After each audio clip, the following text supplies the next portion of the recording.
Hello guys, today I will introduce you a new item. You see 24 PQ and this is a 24,000 mAh power bank. At the front side, this is a huge flat for printing your logo and another design.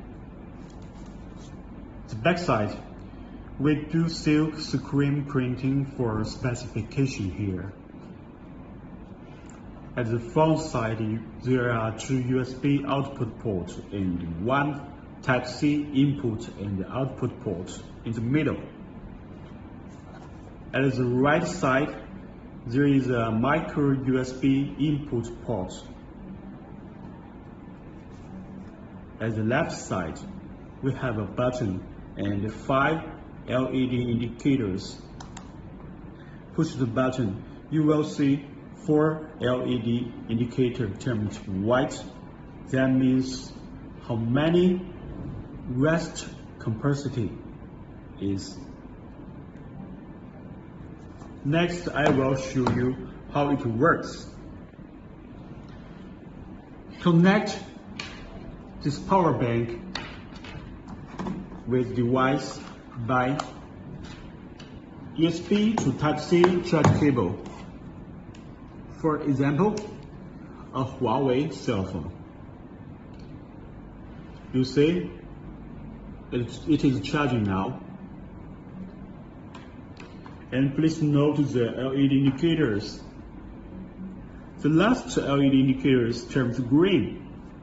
That means quick charge function is working now.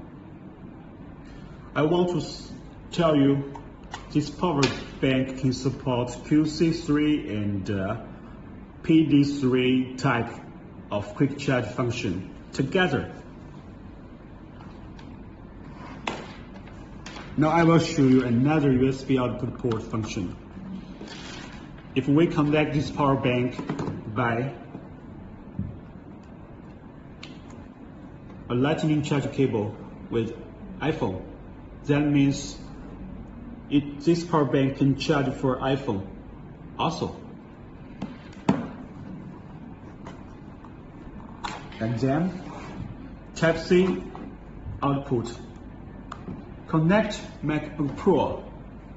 You see, it can charge for MacBook Pro, but you need a Type-C to Type-C charge cable. At the end, I want to show you how it can charge itself. Connect power bank with adapter by USB to Type-C charge cable. For example, connect Type-C input. You see the white color 4 LED indicator is flashing. That means working now. And the last LED indicator turns green. So Type-C input can also support 18-watt quick charge function. Thanks guys.